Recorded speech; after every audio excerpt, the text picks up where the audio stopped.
Hey there, Sam. You see, a lot of web apps today have some sort of real-time features integrated with them. For example, when you're chatting with someone in a messaging app, you can see whether they're typing or not, or whether they're online or not. Or even when you're using a collaborative app like Google Docs, you could see the cursor positions of your peers and the text they have added to the document in real time. And now the big question is, what is the voodoo magic that powers these real-time features? Well, to answer this question, let's first consider our options. We could get this to work using HTTP. Let's use a chat app as an example. Let's say we have a person A here, and another person B on the right, and our app server sitting in the middle. Now A wants to send a message to B. So A go ahead and type in something in the Messenger app, and now practically speaking, on B's screen, B should see the status of A as typing. And now one of the many ways to get this to work in HTTP is for A to send a request to the server that would update the state of the current conversation record between A and B in the database. And now in order for B to get the latest status update of the current conversation, B needs to send in a HTTP request to the server once every few seconds to get the latest update on a conversation. Otherwise, there's no other way for B to check if A is typing or not. This method used by B is called polling, and it is far from being efficient. Why? Well, because HTTP is rather slow for real-time communication. Depending on the location of the app server and also the associated logic in the API endpoint, a HTTP request could take up to a few hundred milliseconds or even a few seconds in some cases. This delay is certainly not suitable for a real-time app. Secondly, HTTP request is rather heavy. Every HTTP request contains a header and also a body. And other than a request body, the HTTP request also contains cookies and also other metadata about the request. And the same goes with the HTTP response sent back by the server. In a real-time app, there'll be a lot of messages coming back and forth between the client and also the server. If we're using HTTP to facilitate the real-time communication, someone's gotta pay for the bandwidth overhead associated with these HTTP requests. And trust me, it won't be cheap. So what's a better solution then to create a real-time app in contrast to HTTP? And this is exactly where WebSockets comes into the picture. We needed something that's fast, that's lightweight, and supported by the browser. And WebSocket ticks all of these boxes. But before we go on any further, let's first understand what is WebSocket. Well, WebSocket is another way for computers to talk to each other. And just like HTTP, we can use WebSocket to send and receive data from a web server. However, the main difference between WebSocket and HTTP is that in WebSocket, the connection between a client and a server is persisted and maintained, while in HTTP, the connection ends as soon as the server sends back a HTTP response. Now, the persisted connection in WebSocket gives it a huge advantage in building a real-time app. Because now, if the client or the server wants to send each other a message, they don't need to start a new connection, but instead they can just send the message through the existing connection. There's no need to re-establish the connection and go through the authentication processes again. We only need to do it for one time when we first establish the connection. And that is the reason on why WebSocket is much faster than HTTP when transmitting messages. Now, there are two common patterns when building app with WebSockets. The first one is what we call the pub-sub pattern or publisher-subscriber pattern. In a pub-sub pattern, there's always one publisher and a lot of subscribers. The server is usually the publisher, and there'll be a lot of clients subscribed to this publisher. When the server wants to send out or publish a message, the message will be sent out to all of the subscribers.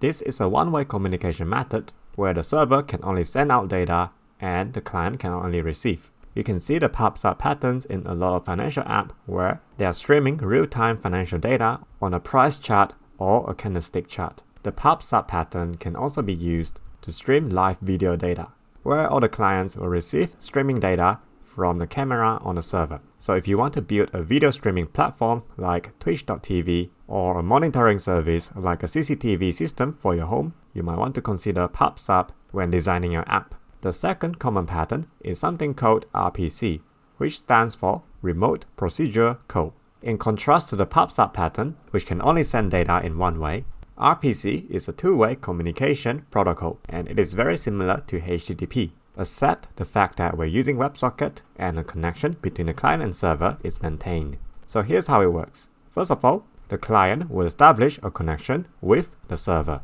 Once the connection is opened and persisted, the client will send a request through the connection to the server. The server will receive the request and process the request by running some logic on the server side and send back a reply to the client. This is very much similar to HTTP request and response, where the client and server are exchanging data. The request in RPC could contain a body, where it contains all the data needed by the server to run the process on the server side. And similarly, the reply sent back by the server could also contain a body to be used by the client later on. Once the client receives a reply, the client could go ahead and read the body of the reply and proceed to do some other processing. And if needed, the client could send another request to the server through the WebSocket connection. And the process repeats itself. And by looking at how RPC works, we can kind of understand why is it called remote procedural code. Procedure is another name for functions. And here we're really executing a remote functions on the server by sending out a request to the server. And the server will go ahead and send back the result of the function in the form of reply. And as I mentioned just now, RPC is a two-way communication protocol. The client can send data to the server through request, and the server can send back data through reply. However, due to the nature of RPC, the data transmitted in this WebSocket connection can only happen with one client only, in contrast to PubSub, where the data is sent out to multiple clients at the same time. A typical application that uses RPC is a chat messaging app. In fact, in a chat app, it could be a combination of RPC and PubSub working together. Here's one of the many strategies that you could use to build a chat app. Let's say we are in a chat group. There's one server and 4 users. Now Alice wants to send a message to her friends. What Alice could do is to make an RPC connection to the server and send a request to ask the server to record her message in a chat group. Once the server has saved the message, the server would then broadcast the message to everyone else in the room using the PubSub pattern. If someone else in the room wanted to send a message to the group, then they'll make another RPC connection to the server and the process repeats. Isn't that neat? Using WebSockets in your app in the right place could really make your app runs faster than Usain Bolt. But it doesn't mean that you should use WebSocket for everything from now on. WebSocket has its own overhead and it could be quite complicated to set up a proper WebSocket server. Regardless, WebSocket is a promising technology that can really improve your user experience by bringing in real-time features to your web app.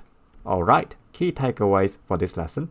WebSocket is a communication protocol to transmit data between computers, where it's commonly used in real-time applications. In contrast to HTTP, WebSocket persists and maintains its connection with the server, so the subsequent data transmission between the server and the client will be lightning fast. And that makes WebSocket an ideal candidate to transmit data in a real-time application. There are 2 common WebSocket app patterns, PubSub and RPC, which stands for Publisher Subscriber and Remote Procedural Code, respectively. PubSub involves one server that broadcasts messages to multiple clients. It is commonly seen in financial app where there's a need to stream real-time price data. RPC is very similar to HTTP where the client will send a request and expect a reply from the server. RPC can be used in messaging app. That's it for now and I'll see you again in the next video. Hey there, it's Sam. Laravel makes it quite easy for us to create real-time app. It has built-in support for PubSub pattern for WebSocket. And just a quick recap, the PubSub pattern is where there's one WebSocket server publishing data to multiple clients. So, in order for the PubSub pattern to work, we need to configure a WebSocket server in our Laravel app. And thankfully, we didn't need to start from scratch. Laravel provided us a few options for our WebSocket server. The first option is to use something called Pusher as our WebSocket server. Pusher is essentially a subscription-based web service that will provide us our WebSocket server once we sign up with them. It is very easy to use and Laravel is fully integrated with it. We just need to write the configuration in a few lines of code and that's it. Our WebSocket server will be up and running since day one. But the only thing is we need to pay them for every single month. They do provide us a free plan, but with limitations. Now the second option is another web service called Ably. Ably is a competitor of Pusher and it is also a subscription-based WebSocket server. They offered a very similar pricing compared to Pusher and also fully integrated with Laravel. But if you're like me, who has no money to pay for these services and my coffee, we might want to consider some open source options where we have full control and no limitations. Alright, the first open source alternative is Laravel Websockets. This is a WebSocket server written in PHP, provided by Beyond Code and Sparty, two of the biggest open source contributors in Laravel's community. Laravel WebSocket is available as a composer package and it fits in perfectly in our app. There are two other open source options, Laravel Echo Server and Sockety.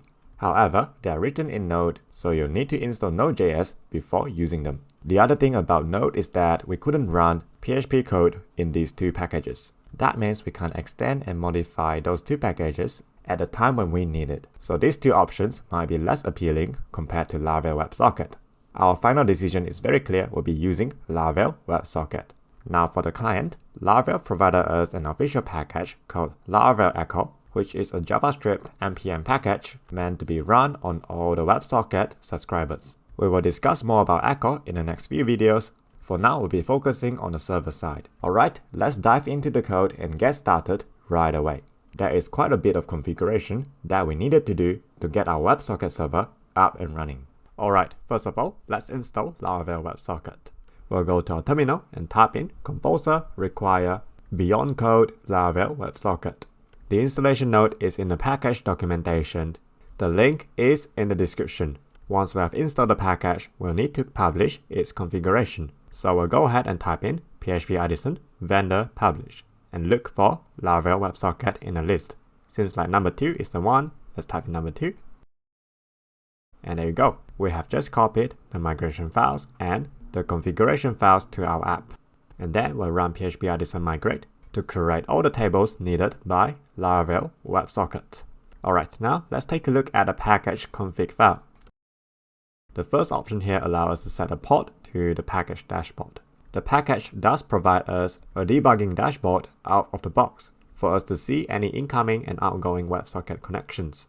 Don't worry about it for now, I'll be showing you around later on. The next option here is for us to set our app's information that we want to connect with this WebSocket server. Some people might want to set up a WebSocket server for multiple apps in one go, and this is a place for you to define all the informations about your apps. And this is referred to as the source code multi-tenancy architecture. And the next option, app provider, is simply a helper class for us to resolve the correct app for our tenants. You can pass in your custom provider class if you have a much more complicated logic.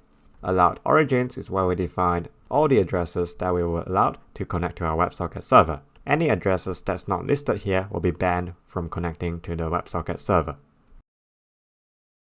Max request size is the size of the payload that's allowed to contain in a WebSocket request. Path is the URI to visit the WebSocket dashboard that I mentioned just now. The middleware listed in the middleware array will be applied to every request visiting the dashboard. The statistics section is where you configure on how we want the package to collect data. Each of the fields listed here has its own documentation in this file. You can have a read if you want to customize the logic. The SSL section is where we put in the configuration if we want to get our WebSocket server to use SSL certificate. You will need this when you want to encrypt the messages transmitted by your WebSocket server. And lastly, we have a channel manager option, and this will be the class that contains the logic to maintain all the WebSocket connections on this server. By default, Laravel WebSocket stores all the connections in a PHP array. If you want to store the WebSocket connection details in somewhere else, like in a MySQL database, then you'll need to write your own manager class. Now, Laravel WebSocket is used as a pusher replacement, and that means we can still pretend that we're still using pusher. And we need to install all the dependencies required by pusher, in particular the pusher PHP server. So in our terminal, I'll type in composer require pusher PHP server. Once that's installed, we'll go ahead and configure our environment variable for the package to work. Let's go to our .env file, and we'll go ahead and change our broadcast driver to pusher. And we'll pass some dummy values to the pusher app ID and pusher app key and secret environmental variables. If you're using pusher, these will be your API keys and secrets for authentication. Since Laravel WebSocket is a drop-in replacement for Pusher, we are not using these values for authentication. Instead, Laravel WebSocket will use these values in its configuration to identify the app tenancy, just in case there are multiple apps connecting to the same WebSocket server at the same time. Okay, let's move on. Next, we'll need to set up a queue driver. As I mentioned before, Laravel is implementing the pub/sub pattern, and the whole real-time architecture is driven by event. The very same event that we have in our app folder. Whenever there's a new event fired in our app, we could choose to whether broadcast this event or not. If we choose to broadcast the event, Laravel will then send the event to the WebSocket server, and the WebSocket server will broadcast the event to its client. However, the process of sending the event to the WebSocket server is rather time-consuming. It is much more efficient to do the job later. So what we can do is to send this job to a queue system, and we'll process the queue later on when the server is less busy. And that is how Laravel handle event broadcasting in a real-time app. Laravel provided us a few queue drivers out of the box. Typically, we would use Redis as the queue driver, but just for demonstration, I'll be using the sync driver for now. The sync driver, as its name suggests, will process the job synchronously, so there's no queue system at all. If we are using the sync driver, Laravel will send the job to the WebSocket server directly without listing them in a queue. Anyway, to set up the queue driver, we will go back to the .env file and set the queue connection key to sync, which should be the default value out of the box. You can take a look at the other possible drivers in the queue configuration file. There are other queue drivers like Database, Beanstalk, and Amazon SQS on our disposal. And now once we have set up our queue driver, we need to go to our app configuration file and enable our broadcast service provider. Otherwise, we'll not be able to broadcast our event through WebSocket. Alright, now we're ready to see if our WebSocket server is ready to run or not. We'll go to our terminal. Laravel WebSocket actually provided us a nice PHP Artisan command to start our WebSocket server. If you type in PHP Artisan, you can actually see that we have a few new commands. Let's type in PHP Artisan WebSockets serve to start a WebSocket server, and we'll visit the WebSocket debugging dashboard to test if our bad boy is running or not. So let's go to our browser and visit the URL as defined in the WebSocket configuration file, which by default will be Laravel WebSocket. And you should see a web page similar to this. Let's click on the connect button, and if you're able to see this dashboard, that means you have set up everything correctly. If not, seek help. It's a good time to stop here. We'll continue in the next lesson. Alright, key takeaways for this lesson. Pusher, Ably, Laravel WebSockets, Sockety, and Laravel Echo Server are WebSocket servers that are supported by Laravel. Laravel WebSockets is a wonderful open source drop-in replacement for Pusher. Laravel uses the pub/sub WebSocket pattern to publish real-time app events. We need to set up a queue driver for Laravel to broadcast WebSocket events. The broadcast service provider should be enabled in the app config, otherwise Laravel cannot broadcast real-time WebSocket events. Laravel WebSockets exposed a debugging dashboard for our WebSocket connections. That's it for now, and I'll see you again in the next video. Hey there, it's Sam. In the previous lesson, I mentioned that every app event is broadcastable to the WebSocket clients. Let's discuss further on this topic. In short, when we want to broadcast our app event, Laravel requires us to broadcast these events through something called channels. There are three types of channels in Laravel: the public channel, presence channel, and private channels. When WebSocket clients want to connect to our server, they'll need to subscribe through one of these channels provided by the WebSocket server. Here's how they work. A public channel does not need authentication, and anyone in the world can connect to this channel. Presence channel and private channel requires authorization, and the difference between presence and private is that a presence channel is aware of all the users that are currently connected to the channel. In other words, all the users in the presence channel can see the information of each other. This is perfect for chat room application where the users know who is online, who is offline, who posted this message and that message, so on and so forth. A presence channel is useful when the identity of the user connected to this channel is important to the application. Private channel, on the other hand, is for situation where we don't want the users to know each other, and we simply only want authorized user to connect to this channel. We can use private channel for general purposes. For example, getting all the login user to connect to the same private channel in our app so that we can easily broadcast notification to all of our users. We don't need each user to know each other, so in this case, a private channel will be perfect. Alright, now let's look at how we can broadcast Laravel app events and define broadcast channels. The first thing that we need to do is to go to our app config file and uncomment the broadcast service provider under the application service provider section. The broadcast service provider here is different to the one provided by the core framework listed up here. The purpose of the core broadcast service provider is to set up the necessary code for broadcasting to work in Laravel, while the one down here is for us to set up our app broadcast service logic, like defining the channel authentication routes, setting up the middlewares, and so on. And now if we look inside the service provider, we can see that it is a very simple service provider class containing only 2 lines of code. The routes function from the broadcast facade will register the authentication routes for presence and private channels to work. And line 19 here will register the authentication routes for private and presence channels that we define inside the channels.php file, leaving inside the routes folder. Let's take a look inside it. And as you can see here, this file is pretty similar to the other routes file that we have in our app. But instead of using the route facade, we're using the broadcast facade here. And we're defining a channel this time, not a route endpoint. The syntax is pretty similar to its route counterpart. So the first argument is the channel name, and the second argument is a callback function that will determine whether the current authenticated user can subscribe to a given channel or not. The first argument in the callback function is the instance of the current login user, and any subsequent argument represents the value of the placeholders in the channel name. So in the sample snippet here, it is representing the ID placeholder in the channel name. For a private channel, we'll need to return a condition, and if the condition is true, that means the current authenticated user will be able to subscribe to this channel. In a presence channel, however, in order for us to authenticate a user, we need to return the user information in the callback function, rather than just returning a boolean. We will discuss more about this in the next video, where we'll look at how to connect our front end to the back end. But here is a simplified overview on how WebSocket authentication works in Laravel.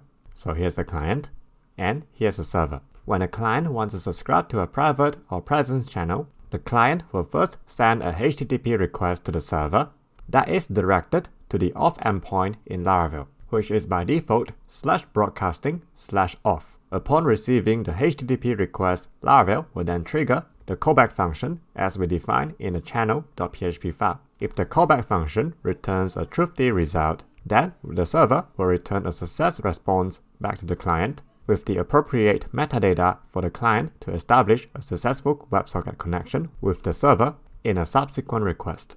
The data in a HTTP response is mandatory to make this WebSocket connection. Now, if the callback function that we define in the channel.php file is returning a false result, then the server will return an unsuccessful response, and therefore the client cannot establish a WebSocket connection with the server. This initial HTTP request and response is what we call as handshake.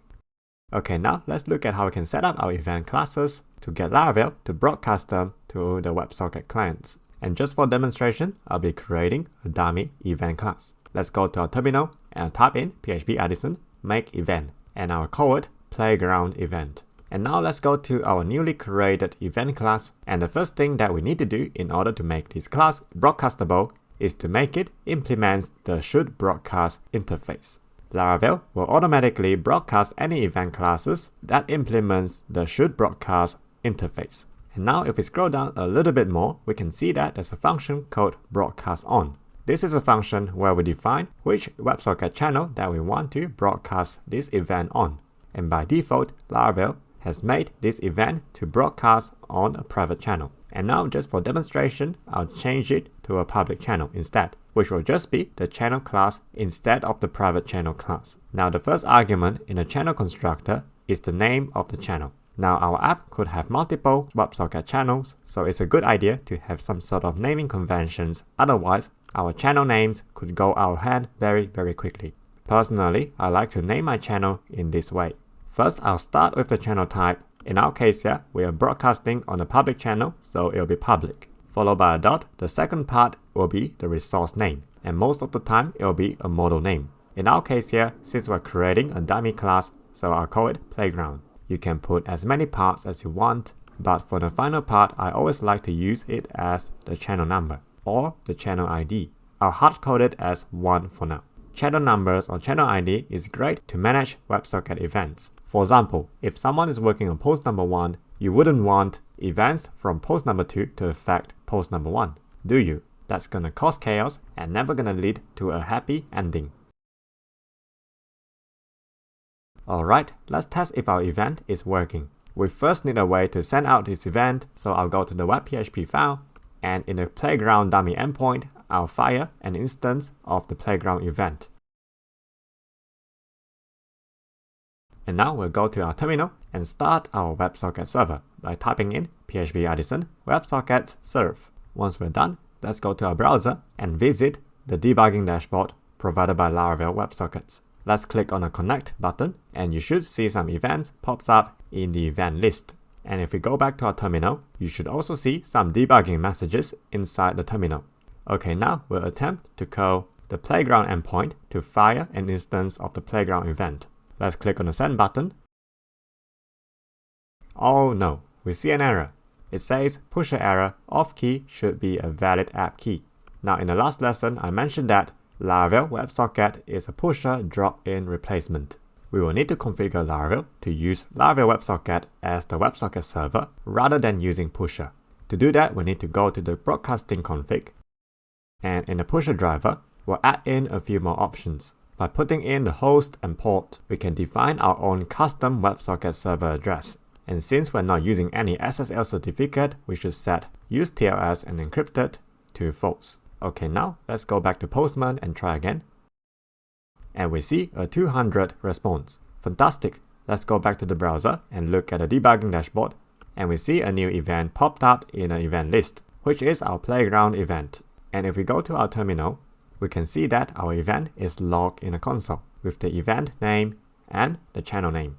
And as you can see here, the default event name is the fully qualified PHP class name of our playground event. And here's a question. What if I want to use my own custom event name? The answer is super simple. We just need to define another function in our event class. And the function name is called broadcast_as. And we should return the custom function name that we want. I'll call it playground for now. Let's test our code. We'll go back to Postman and send another request. And back in our browser, we can see there's a new event popping up, and now with a custom event name called playground. Great! We can also attach information inside the broadcasted event, where the data attached in the event can be used by the front end. To do that, we'll need to go back to the event class and define a new method called broadcastWith. And whatever we return in this function will be attached as part of the event payload. So here, I'm just gonna return a simple dummy array, and we'll go back to Postman and try to send another request. And now if we go to our terminal, we can see that the latest event contains a payload in the data field, and it is exactly the same as what we put in inside the broadcastWith function. Isn't that neat? So that's a basic intro on broadcasting in Laravel and how to broadcast an event. We'll discuss further in the next lesson about the front end, private channel, and presence channel. I'll see you there. Key takeaways for this lesson. If a WebSocket client wants to subscribe to a WebSocket channel in Laravel, the client will first need to perform a HTTP handshake, in other words, to authenticate the user before establishing a persistent WebSocket connection. Event classes will need to implement the shouldBroadcast interface before Laravel can broadcast them to the WebSocket. We'll need to configure the host and port of the pusher driver in broadcasting.php config file to get Laravel to use our self-hosted Laravel WebSocket server. Otherwise, Laravel will attempt to use pusher out of the box. By default, Laravel will use the event fully qualified class name as the event name. If we want to use our own custom event name, we need to define the broadcast_as function inside the class. We can attach data inside the event payload by defining a broadcastWith functions inside the event class. That's it for now, and I'll see you again in the next video. Hey there, Sam. Let's learn how we can subscribe to a WebSocket channel on the front-end JavaScript. Thankfully, Laravel has provided us a client library called Laravel Echo that takes care of all the hard work for us, so we can easily subscribe to our channel and listen to events. So first thing first, let's go to our terminal and run npm install Laravel Echo. we will also need to install the client library of Pusher.js because we're using the Laravel WebSocket server as a proxy to the actual Pusher server. And now once we have installed the npm packages, we'll need to configure Webpack in order for us to use these packages in our front-end JavaScript. And thankfully Laravel provided us a tool called Laravel Mix, which is a wrapper around Webpack to let us configure Webpack with an easy-to-use API. To configure Laravel Mix, we need to go to the file webpack.mix.js, which is living in the root of our project directory. Now, if you're not building the front end, this part might not be that relevant to you. We are really just compiling all of our front end code for our app. Now, I want to enable the hot module reload feature in Webpack. So what I need to do in this file is to call the option function from Laravel Mix and pass in the option, where I'll define the host and the port for the hot reload development server. The hot reload development server will serve as a proxy server to store all the compiled assets. And once we're done, we will create a new blade file for our WebSocket experimentations. And I'll go ahead and load our JavaScript where the source URL is in our hot reload server. Laravel Mix allows us to resolve the compiled assets in the hot reload server by using the mix helper functions. And once we're done, we can ensure that the code in our app.js will become available to this blade file. Alright, let's take a look inside our app.js. It is quite empty, and the only line is loading the bootstrap.js file. And bootstrap.js is really loading all the global libraries into the Windows object. And at the very bottom of this file, we can see that in the commented code here, Laravel has provided us some snippets for us to load Laravel Echo. Let's uncomment it, and what it is really doing here is to load Echo and Pusher into the Windows object, so that we can call these libraries globally in our app. Let's take a brief look at the configuration of Echo. The broadcaster option is for us to define the broadcast driver, which in our case will still be Pusher since we're using Laravel WebSockets. Key is the API key of Pusher, and we're simply reading it from the .env file. Laravel Mix will automatically load all the env variables with the mix prefix. Cluster is the cluster information about the WebSocket server. We don't really need it in our case because we're not using Pusher. False TLS is only required when we're using SSL. We will set it to false for now. And on top of this existing configuration, we also need to pass in a few more for Echo to work correctly. The first one is the WS host key, which is a host name of our WebSocket server. And in our case, it has the same domain name as our front-end client. We can just use window.location.hostname. And we'll also need to set the port of the WebSocket server and also set encrypted to false, and again, because we're not using SSL. And finally, to set the enabled transport property so that will restrict the transport of data to the WebSocket protocol only. WSS is a secure version of the WebSocket protocol that utilizes the SSL certificate, just like HTTPS in HTTP. Okay, now we have finished setting up Echo. We are ready to connect to our WebSocket server. Let's go to app.js, and currently we have only one public channel defined on our server from the previous lesson. To subscribe to a public channel, we simply need to call the channel function on the Echo object that we have set on the Windows global object. This function will return us a channel object that contains a multitude of helper functions for us to work with our WebSocket channels. We can call the subscribe function to register a callback that will be triggered when we have successfully connected to a channel. I'll simply console out subscribe just for demonstration. And now let's try to run our app. We'll go to our terminal, start our server, and start the WebSocket server. And we also need to start the hot reload development server.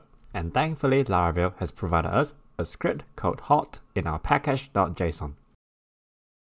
And now the last thing that we need to test our code is to set up an endpoint to serve our WebSocket dummy blade file.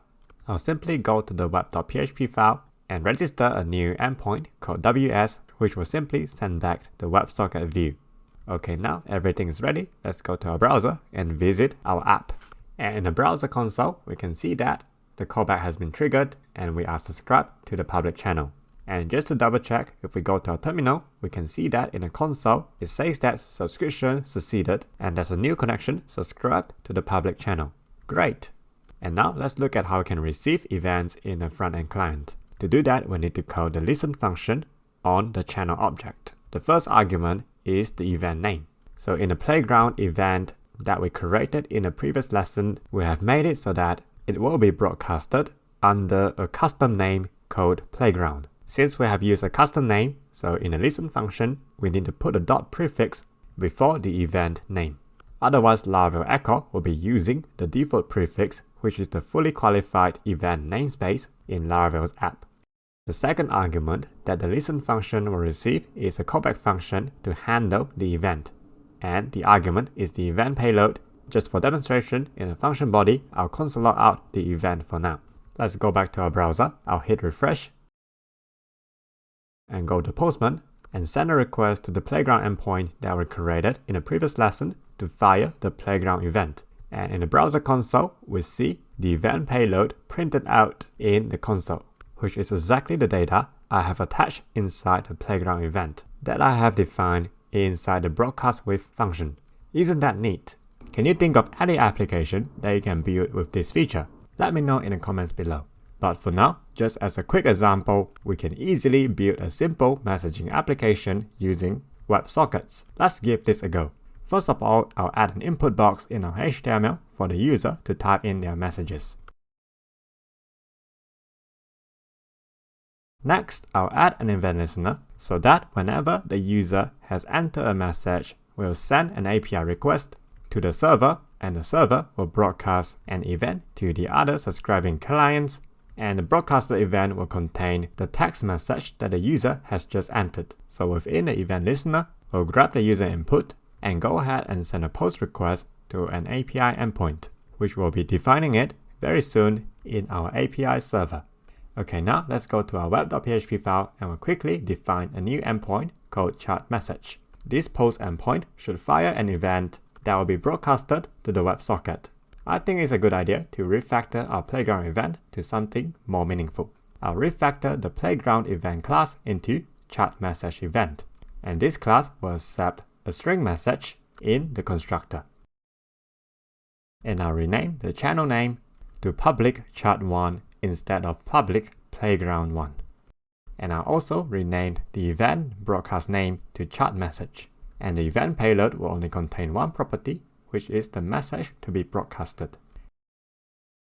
And now back inside our app.js, we'll change the subscription channel to public chat1 and also refactor the event name. Alright, let's test our code. We'll go to our browser, type in a message, and oops, the page refreshes because I forgot to call prevent default on the submit event. Let's try again. The page stopped refreshing, but we got nothing in the console. And the reason is because we haven't defined anything in the body of our chat message post endpoint. So let's go back to web.php.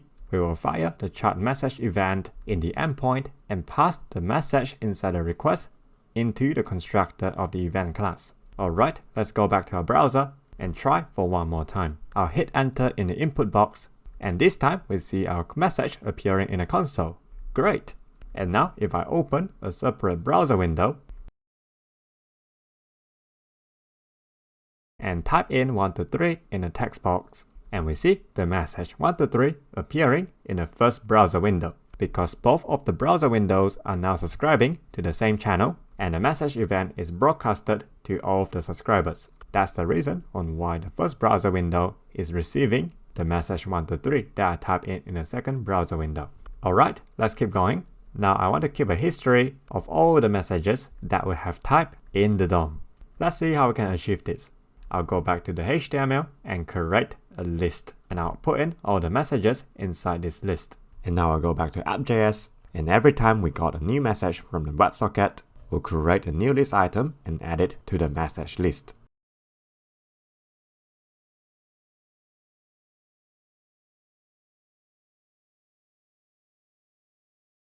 Okay, let's test our code. I'll type in 123 in the browser window and the message shows up in the other. Let's try it on the second browser window.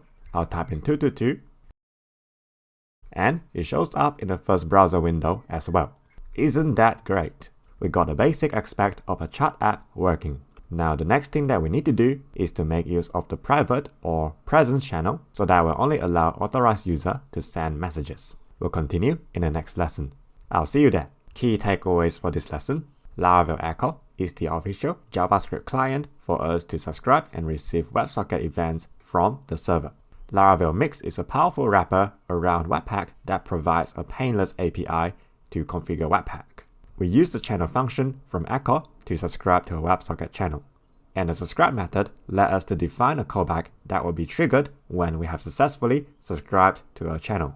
The listen function allows us to listen to WebSocket events, and we should use a dot prefix when we want to listen to a custom event in Acadea. Otherwise, Acadea will be prefixing the fully qualified class name of the WebSocket event. That's it for now, and I'll see you again in the next video. Hey there, Sam! Let's look at how we can authorize a user to join a channel. As I mentioned in a few lessons ago, we will need to use either a private channel or a presence channel if we want to implement authorization. Let's start by changing the channel of our chat message event. Currently it's on a public channel, so I'll change the class name to private channel instead, and also refactor our channel name. Next, we'll need to define the authorization logic for our newly created private channel. We'll go to channel.php that lives inside the routes folder, and we'll define the new channel in here. We will call the channel method from the broadcast facade, and the first argument will be our channel name, which will be private, chat, and an ID. The second argument is a callback function that takes in the current login user as the first argument. And the second argument is the ID placeholder that we have in our channel name. And in the callback function, we'll return a condition where it will determine if the user is allowed to join the channel or not. For now, I'll just return true just for demonstration. And that means to always let the current login user join our channel without any extra conditions. Now also note that if our website visitor is not logged into our app, they cannot join a private channel. By default, if someone wants to join a private or presence channel, Laravel will authenticate them using the default authentication guard, which was defined in an auth config file. And if you want to have a final control on a per channel level, you could pass in a third argument in a channel function where you define the guards that you want to apply to authenticate the user.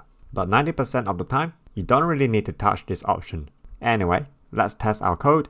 We'll go back to our app.js and subscribe to the private channel instead of the public channel. Now, instead of calling the channel method, we should call the private method to connect to a private channel. And now we'll go to our browser and we see a 403 error coming from a post request sending to the broadcasting of endpoint. This is the HTTP handshake that I mentioned in the previous lessons. So the client attempted to establish a connection with the server but got rejected by the server because we're not logged in, because of the default authentication guards that Laravel has attached to the channel.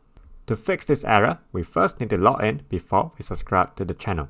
And we'll copy and paste the login logic that we have created in several episodes ago from the app.blade file.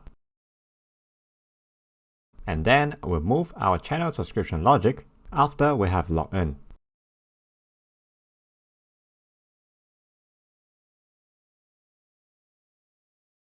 And now let's go to our browser, hit refresh, and we no longer see errors. And that means we have successfully subscribed to the private channel. And now let's see what will happen if we return false in the authorization callback function. Let's go back to our browser, hit refresh, and we see the 403 error again on the broadcasting of endpoint.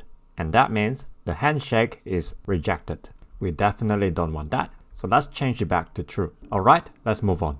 I would like to display the author of each message in the DOM as well. And that means every time when we emit the chat message event, we should also attach the current login user in the event. So let's go to our chat message post endpoint and we'll pass in an instance of the current login user to the event constructor. And within the event class, we'll set a user as a class property and attach the user in the event payload. We don't want to attach every information about a user inside the event payload, so we'll just put in the name and email field.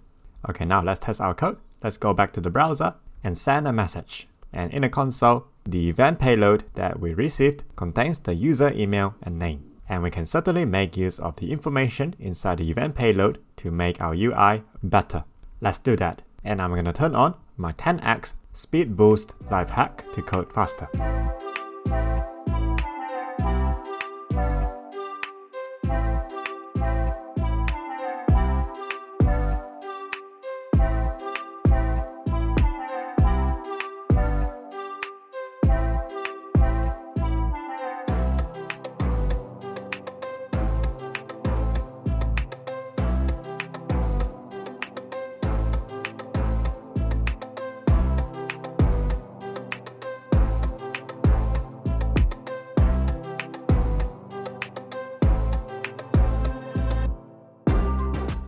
I would also like to put in all the people who are online in this chat room in the nav bar. I'll put in some placeholder avatar for now.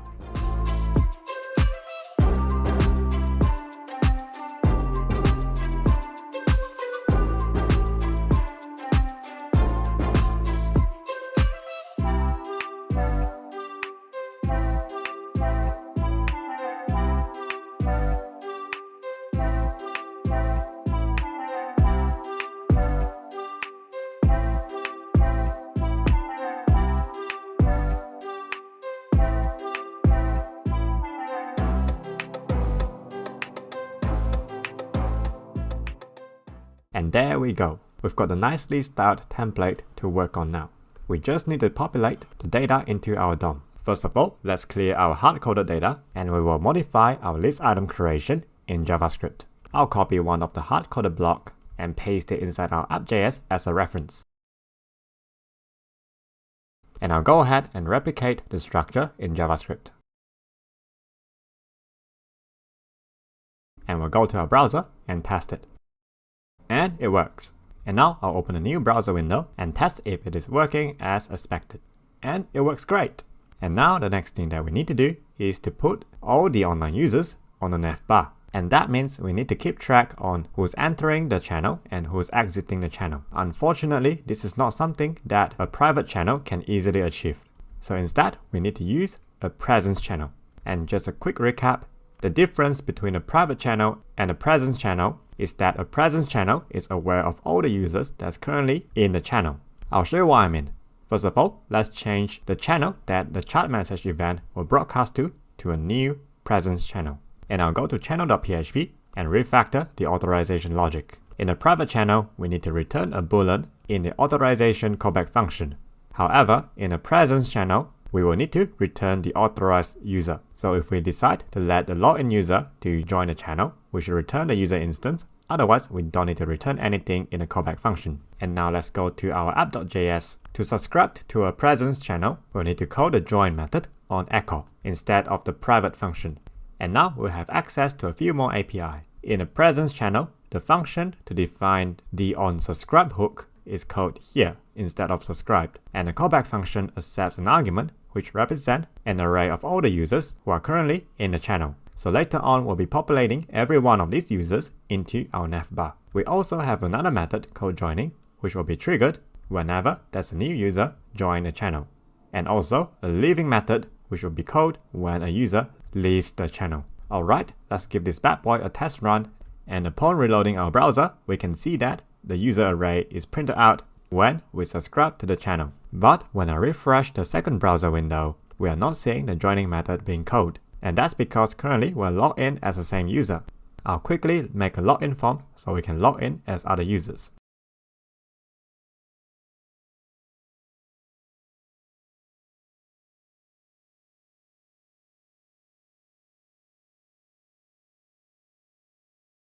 Alright, our form is ready. I'll log in as the first user and the second user in a private window. Alright, as you can see, as the second user logged in, the console is printing out the newly joined user information, which is what we return in a channels.php callback function. And now, if user number 2 tries to exit the chat room, we'll see the leaving callback function got triggered as well. So that means our presence channel callbacks are registered correctly. And now, let's polish our code so that we'll show all the online users in a nav bar. I'll create an empty array to store all the online users. And when the here function is called, I'll reset this array to be the users currently in a channel. And I'll also create the helper function called render avatars, which will simply loop through all the users online and generate an avatar for each of them, and append it into the nav bar.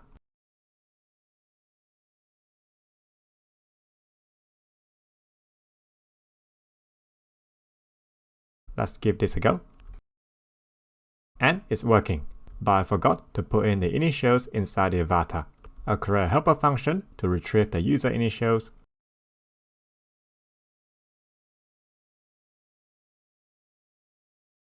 And put the initials within the avatar. Let's try again. And it's working great. And now let's write the logic for the leaving and joining callbacks. So when a user has joined the channel, we will add the user to our users online array and re-render the avatars. And when a user is leaving the channel, we will filter out the user from the users online array and again re-render the avatars. Alright, let's run this bad boy for another time. We'll log in the first user and the second user, and we see both users' initials are popping up in the navbar. Great! And we'll send a message on behalf of each user, and they're showing correctly in the chat box. Wonderful! And now if the second user is leaving, the user's avatar in the navbar disappears. Great! Our app is working as we expected. And one last thing, I would like to show a divider whenever someone joins the room or exits the room. Let's refactor our code. I'll create a helper function to generate a new text box in the app. And the function body is pretty much what we have done in the event listener for the chat message event. So I'll cut and paste it and modify it accordingly.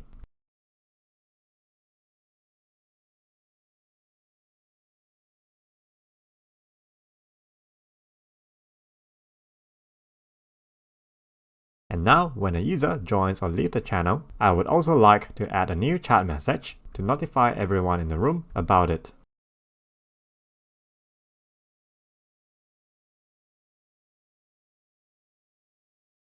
Alright, let's test our code. We'll log in as the first user and second user in the private window. And upon logging in, we see the message the second user has joined the room in our first browser window. And when the second user leaves the room, we see the message has left the room. Isn't that neat? And now we're still lacking of one feature, which is typical in a chat room. That is, whenever someone is typing a message, I would like to show a typing notification to everyone in the room. We'll talk more about this in the next lesson. Key takeaways for this lesson: private and presence channel will only allow authenticated user to join in. They uses the default auth guard to authenticate users. Presence channel keeps track of all the subscribing clients, while private channel doesn't. We use the private function in echo to subscribe to private channel and the join function for presence channel. We need to define an authorization callback in channels.php for private and presence channel.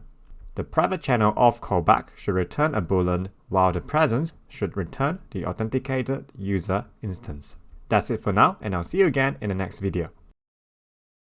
Hey there, Sam. HTTP is rather slow compared to WebSocket, and in a real-time app, speed is the utmost priority. So if you want to get more juice out of our app, we should make good use of WebSocket. Currently, our chat app is not perfect. Here's what has been happening behind the scene. This is our client number 1, and this is our server. So client 1 wants to send a message to the group chat, and it will do so by sending in a HTTP request to the server. The server receives the request and proceed to send out an event. Then the event will be broadcasted through the WebSocket server to client 2. Now, as we know, HTTP request is slow. It could cause some delay for the event to arrive in client 2 and will be the bottleneck for this WebSocket architecture. And things get even worse if we are using an asynchronous queue driver to broadcast the event, which will cause further delay in the whole process. Now, the point here is that if there are events that we don't need to pass through the Laravel server, we could have established a connection directly with the WebSocket server and transmit the data to our peers without going through our Laravel app at all. By using this path, we can transmit data to the peers in a near real-time speed. And now the big question is, how are we supposed to achieve this? Well, there are two ways that I can think of right now. One is a long way, which is more powerful, but at the same time more complicated. That is to set up a WebSocket RPC API on our WebSocket server. The second way is a shorter and easier way, which is to use a built-in Laravel echo function called Whisper. That will allow WebSocket clients to talk to each other without going through our Laravel server. We'll discuss the short way in this lesson and the long way in the next video. Okay, now I want to implement the someone is typing feature in our chat room. So the idea here is that if someone started to type something in the chat box, we will broadcast the event to everyone else in the channel. Alright, let's get into it. So here in our app.js, I'll add an event listener to the input message box. So for every keystroke, I will whisper or broadcast a typing event to everyone in the channel. The whisper function accepts two arguments. The first argument is the event name and the second argument is the event payload. And I'll just put in the user email here. And now to listen to the incoming whisper messages, we will need to call the listen for whisper function on a channel. And upon receiving the typing event, I would like to show a small display in the DOM to notify everyone in the room. Let's go to our HTML and do exactly that. I'll add a span just above our input element, back to app.js, target the element.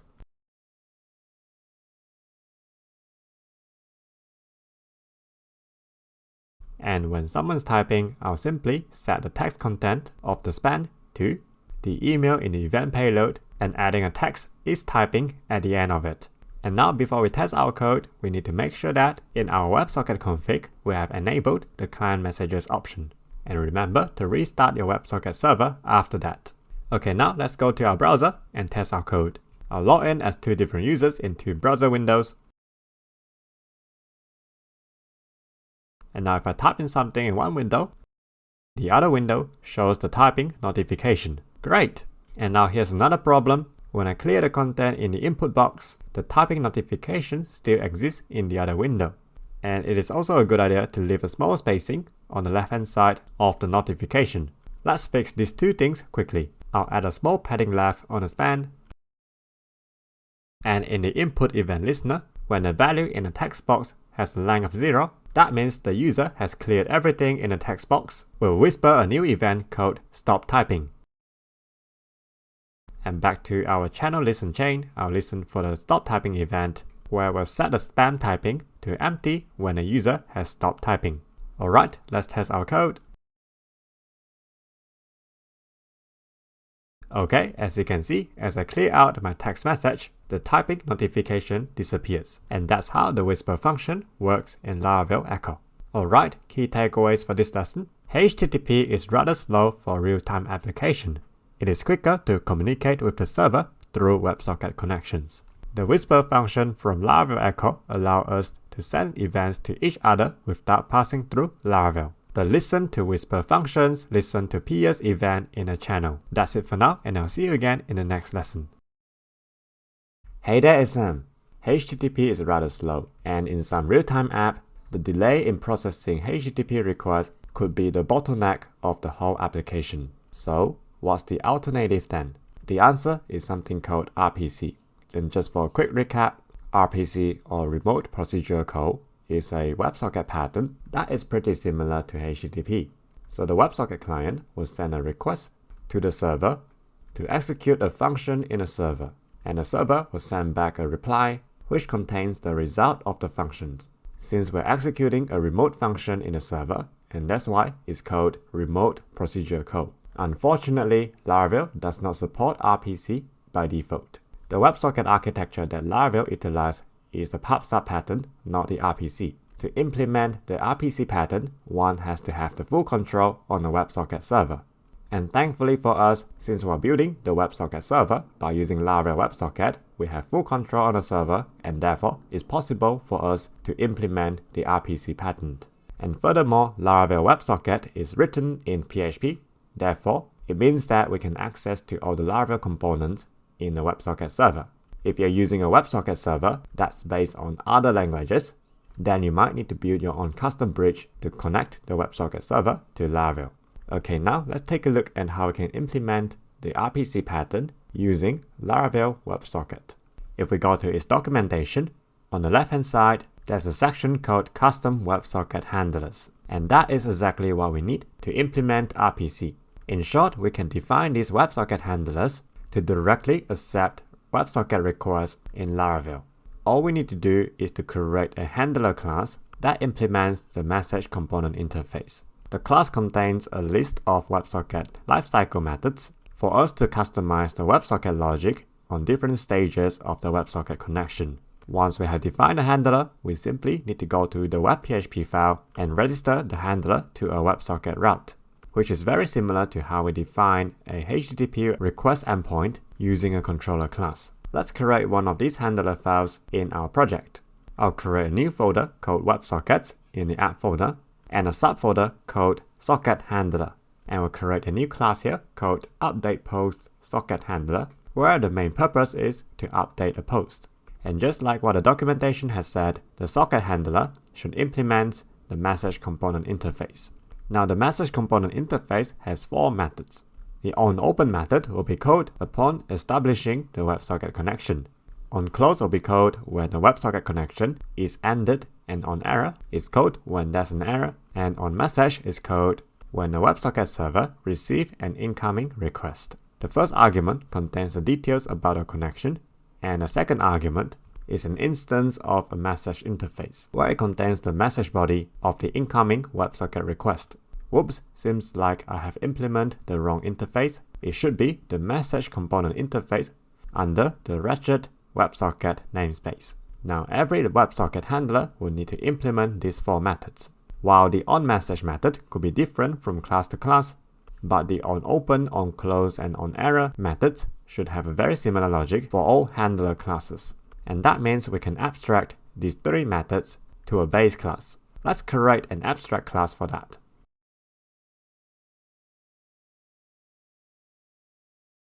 And just for demonstration, I'll just dump a few simple messages on each method.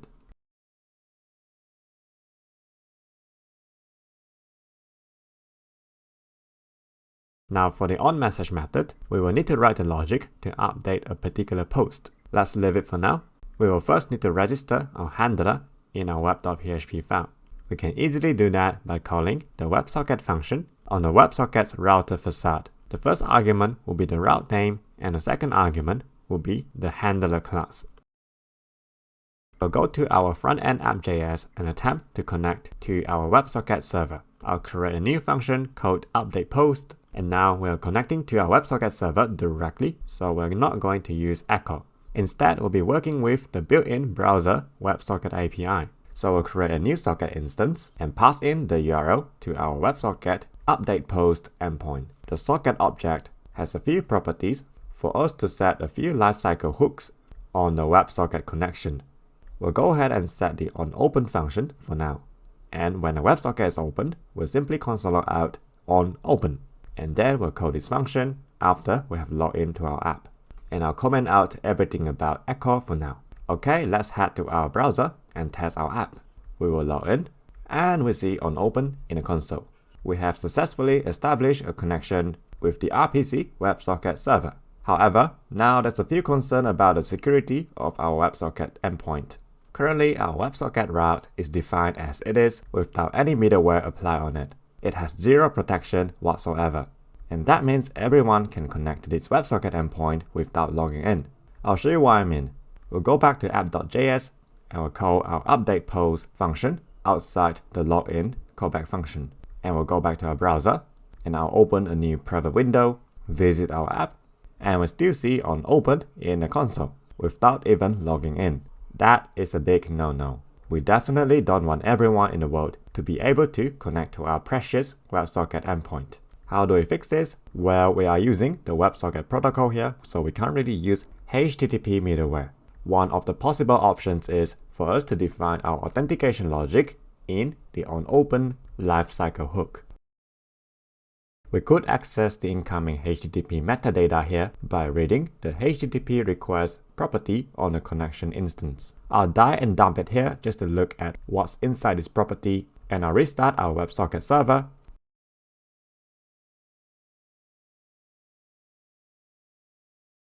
And as you can see in the terminal, we can see all of the incoming details about the initial handshake. And we can go ahead and use all the data here to perform our authentication logic for the WebSocket connection. I won't be writing the authentication logic here, otherwise this video will be too long. For now, we'll look at how can we send data to our WebSocket server from our JavaScript client. But there's one thing that I'll do, which is to attempt to read the app key from the incoming connection. So if we look at the default WebSocket handler in the Laravel WebSocket package source code, we notice that in the onOpen function is calling a function called verify app key. Now the verify app key will attempt to read the app key query parameter from the incoming HTTP request and check if it is a legitimate app key from the config file. If not, it will throw an error. Now in our own custom WebSocket handler, we should be consistent with this approach. So we'll copy and paste the verify app key function to our own base handler and call this function on the onOpen lifecycle hook. And now since our WebSocket server is checking the app key query parameter in the HTTP request, so that means in our app.js, when we want to create a new WebSocket connection, we should also pass in this app key. Let's restart our WebSocket server and go back to our browser, and it's all working. And now let's try to send some message to our server. So in app.js, upon connecting to the WebSocket server, we'll try to send a payload by calling the send function on the socket object. We can only transmit string data or array buffer, so we'll stringify our payload by calling the JSON stringify function. And I'll say the payload contains the ID of the post that we want to update, and also a payload property which contains the post attribute that we want to update. I'll hardcode the value for now. And we'll go back to our update post socket handler, and I'll dump the message in the onMessage lifecycle hook. The message object provided us a few helper functions, and we can code the getPayload helper method to grab the content of the message. Alright, let's restart the server, and we'll see an error. And it says undefined property socket ID. So it turns out that we need to define a socket ID for each of the incoming WebSocket connection. How do we do that? Let's take a look at the source code of Laravel WebSocket again. In the provided socket handler class, we can see that in the onOpen lifecycle hook, it is calling another method called generateSocketID. In the function body, it is simply generating a random number and set to the connection object. Let's copy and paste this function to our base handler class, and I'll call this method in the onOpen hook.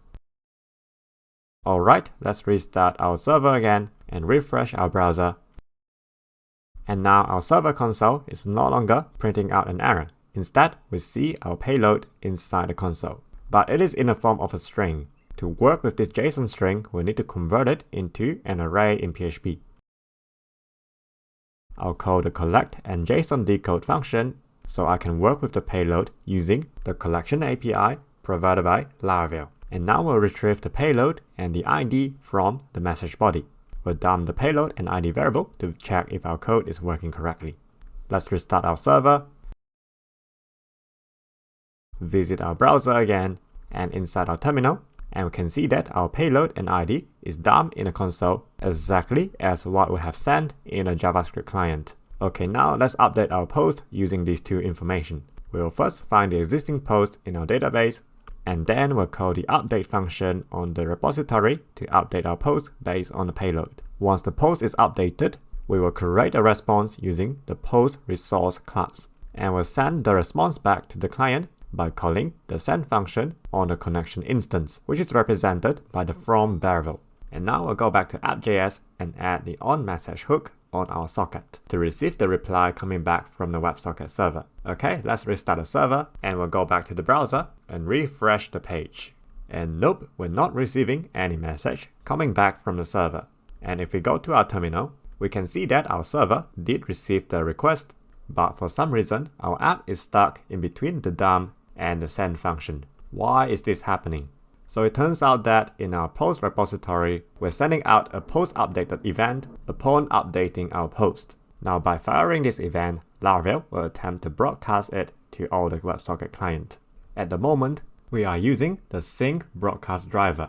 We are still in the middle of an RPC connection. We can't instruct the server to send out another broadcast.